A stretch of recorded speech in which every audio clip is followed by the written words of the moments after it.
네, 월요일 개장 전 체크리스트 함께하겠습니다. 오늘은 IBK투자증권 김용빈 주임 그리고 다울투자증권 이성웅 차장 함께하겠습니다. 어서 오세요. 안녕하세요. 네, 첫 번째로는 제약바이오부터 이야기 나눠보도록 하겠습니다. 생각보다 투심이 그렇게 위축이 되지 않은 것 같습니다. HLB 그룹주들 무더기 하한가에도 불구하고 말이죠. 지금 현 시점에서 어떻게 봐야 될지 궁금한데 먼저 이성웅 차장님과 이야기 나눠볼게요. 네, 우선 오늘 이제 하한가 풀려야 되길 바라는 그런 상황이라고 좀 볼 수 있겠고요.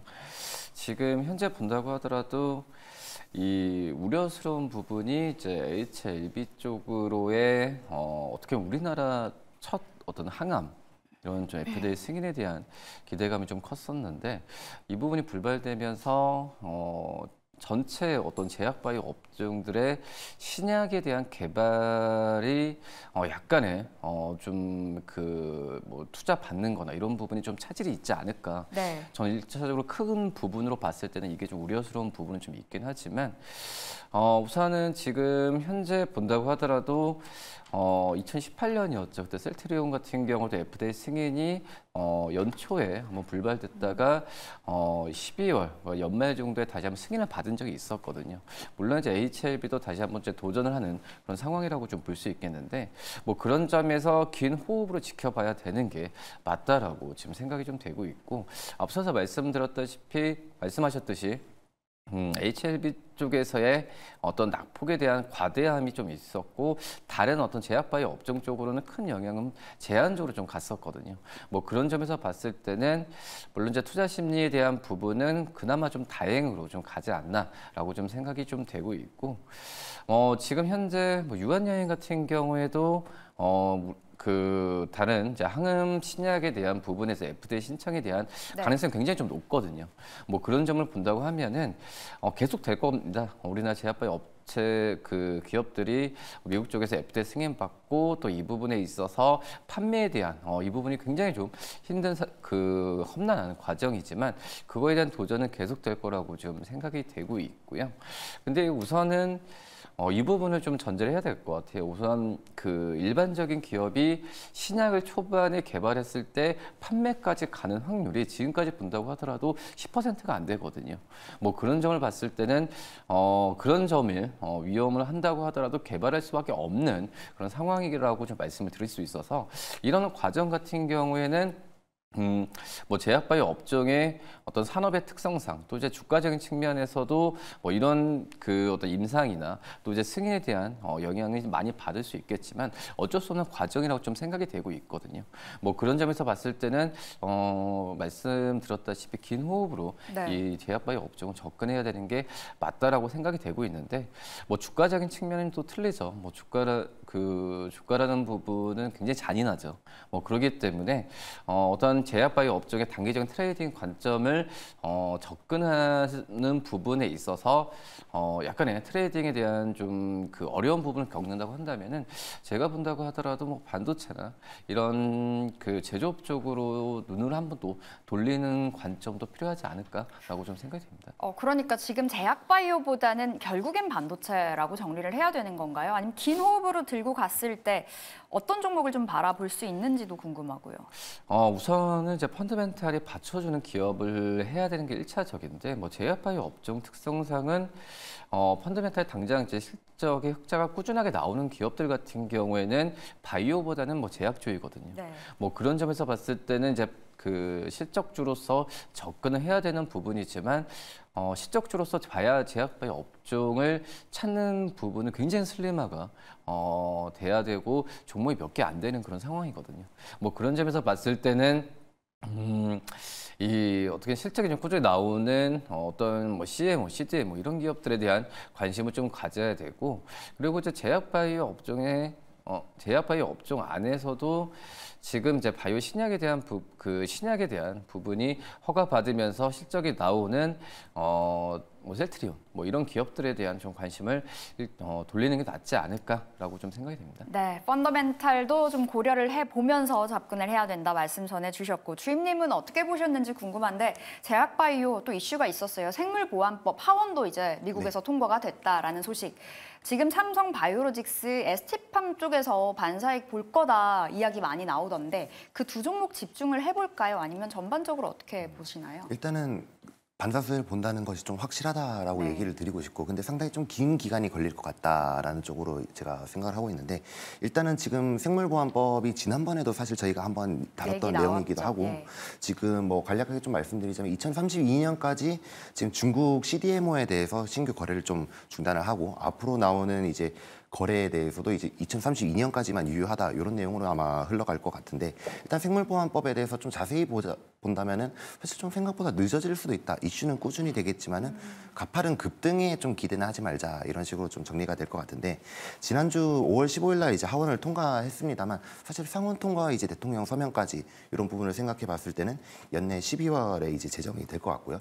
그런 부분에서는 상당히 좀 긴 호흡으로 한번 봐야 되지 않을까. 근데 반사수에는 확실한 것이 사실 이 생물보안법이 계속적으로 얘기가 나오고 나서 글로벌 뭐 제약사들이 그런 쪽에서 이제 국내 이제 접촉할 때 얘기를 했던 것들이 신규 거래가 생각보다 많이 늘고 있다. 왜냐하면 이 앞으로 당장에는 바로 이제 거래가 이제 뭐 중단이 되는 것은 아니지만 신규 거래라든지 아니면 앞으로 그런 리스크에 대해서 상당히 좀 해지를 하고자 하는 그런 요구가 좀 많은 것 같고요.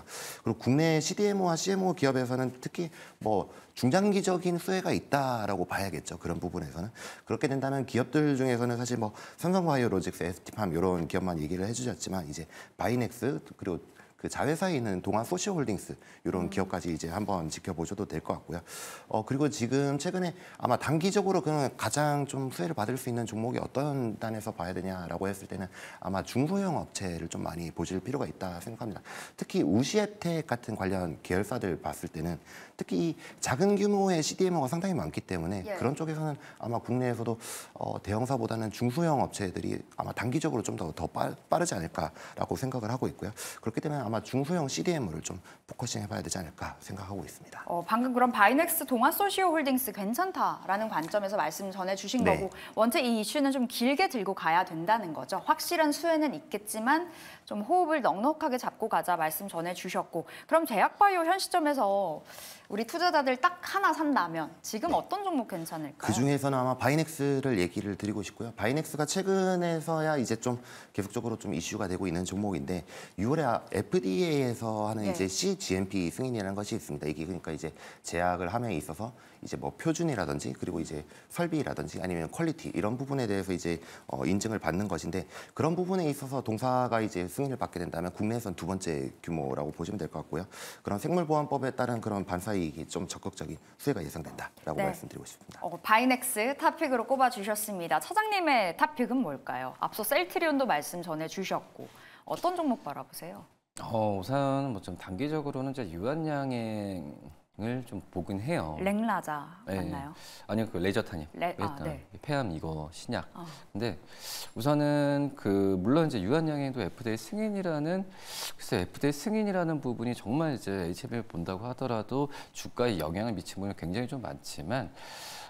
그래도 이제 HA보다는 유한양행 같은 경우가 앞서서 말씀드렸다시피 실적주를 좀 봐야 된다 말씀드렸는데, 그래도 실적에 대한 부분이 좀 꾸준히 좀 나와주는 상황이고, 그리고 이제 원래 FDA 쪽에서의 승인에 대한 부분이 예정이 8월인데 원래는 한 10월이었거든요. 뭐 그 전에 이제 그 미국 쪽에서도 유한양행의 레이저 탄입에 대한 부분에 있어서 이 심사를 우선 적으로 좀 올려놨기 때문에 제가 봤을 때는 좀 가능성도 굉장히 좀 있다 생각이 되고 있지만, 물론 이제 HA 봤을 때도 굉장히 좀 이런 부분 좀 조심스럽게 또 말씀을 드리는 상황이고요. 근데 우선 이 지난주 금요일 날 HIB가 굉장히 떨어졌을 때 유한양행은 굉장히 좀 올랐었거든요. 단기적인 수급적인 면에서 유한양행이 그거에 대한 어떤 반사 이익, 반사 수혜에 대한 부분이 주가적인 측면에서 좀 나오는 걸로 봤을 때도 유한양행에 대한 부분은 단기적으로 보지만, 저는 이제 결국 봤을 때는 꾸준하게 어떤 이벤트로 이런 움직이는 부분을 좀 리스크를 좀 제한한다는 측면에서 삼성바이오로직스로 봐야 되는 게 맞지 않을까.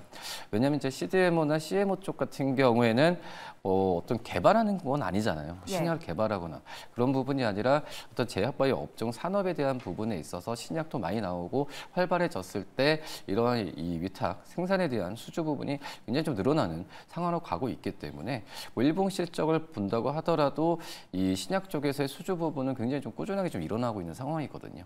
그리고 뭐 1공장부터 3공장까지 그리고 4공장에 대한 뭐 가동률도 얘기 나와주고 있는데 지금은 좀 안전한 투자처가 제약바이오 안에서도 필요하지 않나라는 점에서 봤을 때는 이 삼성바이오로직스를 좀 말씀드리도록 하겠습니다. 탑픽이 삼성바이오로직스. 유한양행 한번 질문 드릴게요. 그 짧게 여쭌다면 아스코라는 기대감도 반영이 되고 있다고 생각을 하거든요. 31일부터 열리는데 그 아스코가 끝이 나면 유한양행 주가의 흐름도 한 번은 좀 변동성이 있지 않을까 이런 생각도 들거든요. 그렇죠. 어떻게 보면 이제 초록 발표라고 하죠. 어떤 이제 논문에 대한 처음 시작과 이제 마지막에 대한 부분에 있어서 아마 그때 잠깐 이제 그 시장에서 반응은 할 거라고 생각이 되고 있는데, 근데 우선은 생각보다는 유한양행 같은 경우가 주가가 뭐 그런 부분을 많이 반영 안 했어요. 네. 뭐 그런 점에서 봤을 때는 물론 이제 참 어떻게 보면은 뭐 된다 안 된다 뭐 아니면 도 같은 이런 상황에서의 그 제약바이오 업종 접근은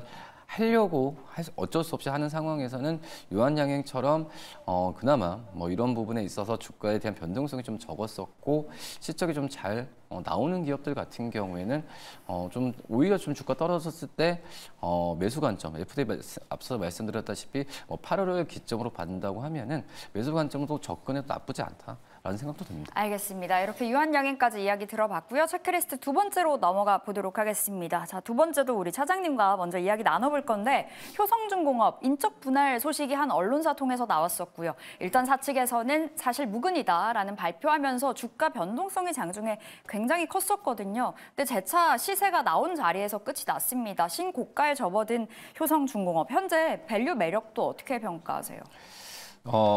우선 가장 뭐 결론을 말씀을 좀 드리면은 효성중공업이 다른 이제 뭐 변압기나 전력기계 업체들 대비해서는 주가가 안 갔었어요.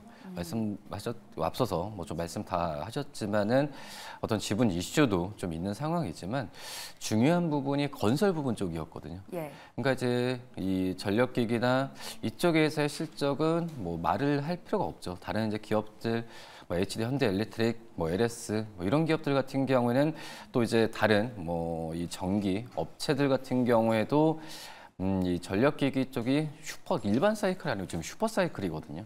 슈퍼 사이클에 대한 부분에 있어서 실적이 그 주가가 먼저 반응했고 이번에 1분기 실적이 그대로 좀 증명을 했는데 효성중공업 같은 경우는 이 변압기 쪽에서도 이제 정말 뭐 시장에서 탑티어 그런 기업이지만 이 건설 부분 쪽에서의 실적에 대한 부분이 효성중공업을 다른 전력기계 업체들 대비해서는 주가를 못 가게 했던 게 사실이었거든요. 발목이 잡혔네요. 네, 뭐 그런 점에서 봤을 때는 이 건설 부분 쪽을 어떤 분할한다는 뭐 이슈 자체로 본다고 했을 때 저는 이제 주가가 그런 부분을 좀 반응을 좀 하지 않았나라고 좀 생각이 되고 있고 오히려 지금 그때도 사실 무근이었다라고 얘기 나왔을 때도 주가가 떨어지지 않았었거든요.